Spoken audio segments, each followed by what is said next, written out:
Some viewers may find the following video disturbing. Viewer discretion is advised. Welcome everyone. Today we're going to be talking about the Mean Girls of Morgantown Part 8. Today we're going to be talking about the tragic life of Skylar Ness. Now, prior to Rachel Schoaf's lawyer calling the West Virginia Police Department and would ask about the plea deal of full immunity and ask if it was still on the table. You see, prior to this phone call, while the investigation was going on, as the police really started focusing their attention on Sheila Eddy and Rachel Schoaf, they would often give them a deal that if they could come up with what really happened to Skylar Ness, they would give them full immunity. And the reason being is the police were very confident at this time that the reason that Skylar had went missing is the girls had been hanging out with Skylar and she had accidentally overdosed on drugs. And the girls were basically trying to hide her body and just avoid telling the police what really happened to avoid getting into trouble. And so they would try to give them a full immunity deal just so they could find Skylar, but the girls never really took the full immunity. That is until when Rachel Schoaf would get out of the mental hospital and their lawyer would call the police department. And as promised, Rachel Schoaf would come to the police station with her lawyer in hand, and they would go into the interview room, and Jessica Colbank and the FBI agents and other officers would be kind of surrounding Rachel Schoaf as she would sit down, and the leading investigator would look at Rachel Schoaf and would ask her, "So do you know where Skylar Ness is?" And Rachel would shrug her head yes, and would ask the other question, "Is Skylar Ness still alive?" And Rachel Schoaf would hang her head down and just give out a quiet, muffled no. To where the investigator would ask, "Well, what happened?" And Rachel Schoaf would take the police down a road of something they weren't ready for that would take them back a full year. As I had mentioned in other videos, that Sheila Eddy and Rachel Schoaf would kind of connect more on a deeper level and become more closer as they came from similar backgrounds, one of which they both came from very, very broken homes. And a lot of times during this, Sheila Eddy would become more closer with Rachel Schoaf, whereas Skylar Ness was being pushed farther in the background. And this would include a lot of times where the two girls would be hanging out. It would not include Skylar, or they would just plan ahead the next day to wear matching outfits, but would not tell Skylar about it. And a lot of this had a large effect on Skylar, and she was becoming increasingly frustrated because of the fact, which is where a lot of their photos would seem like this, where you would see the girls being really close to each other and Skylar Ness was just kind of pushed into the background. Now, at some point in 2012, it's not said when, but Skylar would witness something that she really was not prepared for. It's said that at one occasion she would walk into the room and she would catch Sheila Eddy and Rachel Schoaf engaging in sexual activities. Now, it's not said if they were in a relationship or if it was just a one-time curiosity fling, but regardless of the fact, Skylar had caught them in the act, and this is one thing that would make Rachel Schoaf and Sheila Eddy increasingly paranoid, as they did not want Skylar to go around telling kids in school, ruining their reputation.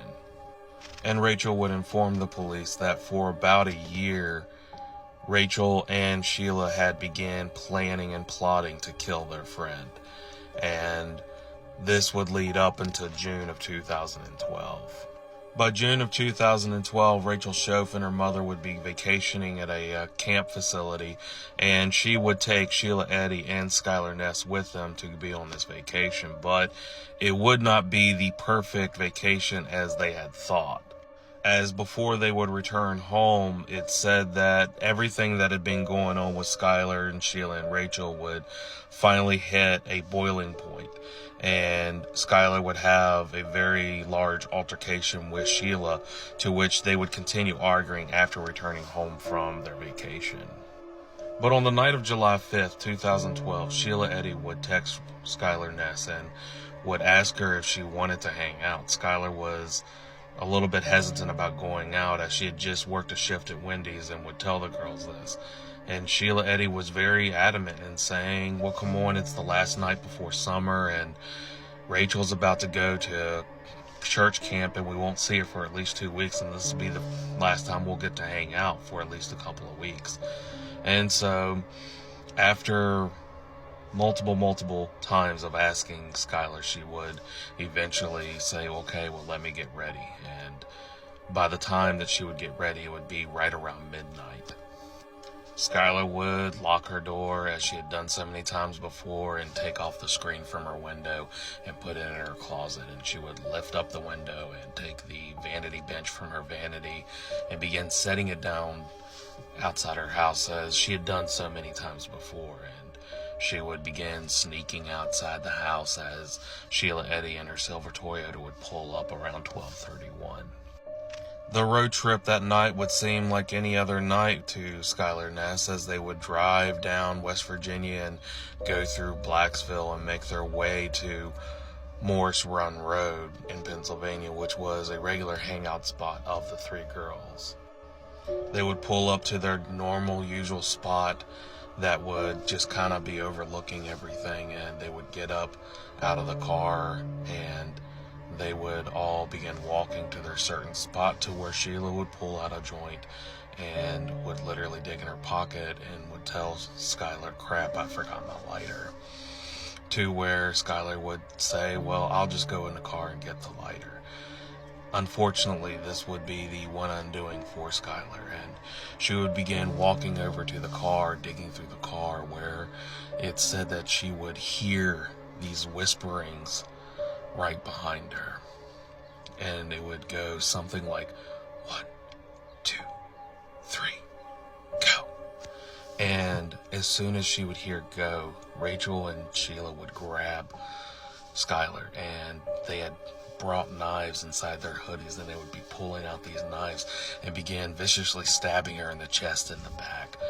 Skylar would be trying to fight them off the best she could, to where she would start running off and eventually fall down.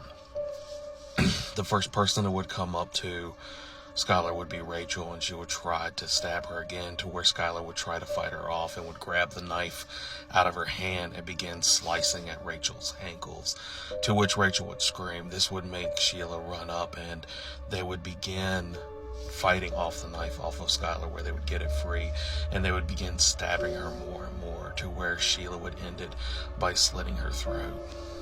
They would stand around and just watch Skylar as she would bleed out and gurgle and just issue only one word as she bled to death. Why? The girls would then wait for her to fully bleed out, to where they would then begin dragging her body, and they took out some shovels they had brought with them in the trunk of the car, and they would begin trying to dig a hole for Skylar's body. But they would say that the ground was just too hard to even start making a hole, so they would just ditch that idea, and they would put the shovels back in the trunk, and they would lay her body by a log, and they would just walk by a nearby creek, and they would just wash the blood off of their face and their bodies, and would just discard their bloody clothes and put on new ones that they had brought with them, and they would just hop in their car and drive back home. The whole process of this entire murder would take roughly about 4 hours. The police, that were completely stunned, would just look at Rachel and just ask her the same question that Skylar Ness would ask them as they were killing her. Why? To which Rachel would just look at them and shrug her shoulders and say, I guess we just didn't want to be friends anymore.